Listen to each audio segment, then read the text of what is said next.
જય દ્વારકાધીશ મિત્રો, આજે લઈને આવ્યા છીએ તમારા પશુના ગર્ભાશયનો વિકાસ અને ગર્ભાશયની ગંદકી સાફ કરવા માટેની બેસ્ટ દવા, જે ટેબ્લેટ સ્વરૂપે આવે છે. ઘણીવાર એવું થાય છે કે પશુ વારંવાર ગરમીમાં આવે છે પણ ઠેરતું નથી, અને પશુના વિયાણ પછી પણ જે મેલી હોય છે, જે ઝેર હોય છે, જે સરખી રીતે પડતું નથી. અને ઘણીવાર ડોક્ટરો આવે છે, જે પશુને બિદાન કરવા આવે છે, તે ઘણીવાર કહેતા હોય છે કે પશુના ગર્ભાશયમાં ગંદકી છે, તે સાફ કરાવો, એના પછી પશુ ઠેરશે. ઘણીવાર એ છે કે પશુ વિયાણ પછી પણ મેલી પડતી નથી, જે પછી ડોક્ટરોને બોલાયા પછી પણ હાથેથી મેન્યુઅલી, મતલબ કે જે અ, મેલી નીકળવરાવી પડે છે ડોક્ટરો વડે.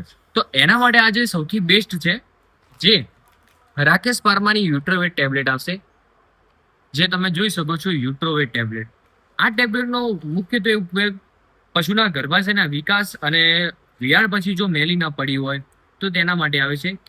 આ રાકેશ પારમાની જે નેચરલ છે, જે કોઈ પશુને આડઅસર કરતી નથી. વિયાણ પછી જો પશુને ગોળી ખવડાવવામાં આવે મેલી પાડવા માટે, તો તેના કારણે દૂધ પણ કપાતું નથી. ઘણીવાર એવું થાય છે કે ઘણા એવા લિક્વિડ છે, જે પશુની વિયાણ પછી મેલી પાડવા માટે ઉપયોગ થાય છે, જે પીવડાવ્યા પછી પશુનું દૂધ પણ કપાઈ જાય છે. પણ આમાં એવું નહીં થાય. આ પીવડાવવાથી પશુનું, આ ખવડાવવાથી પશુનું દૂધ પણ નહીં કપાય અને પશુની મેલી પણ સરખી રીતે પડી જશે.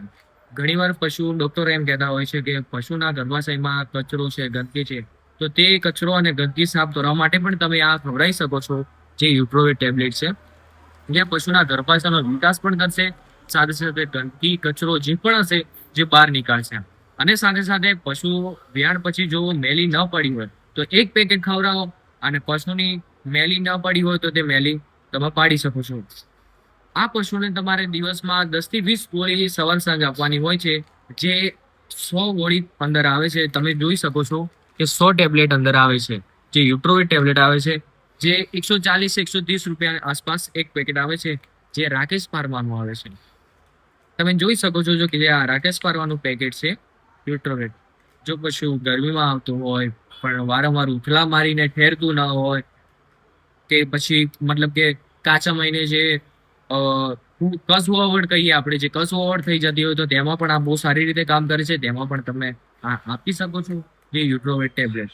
વિડીયો સારો લાગ્યો હોય તો ચેનલને લાઈક કરો, કોમેન્ટ કરો અને સબસ્ક્રાઇબ કરવાનું ના ભૂલતા.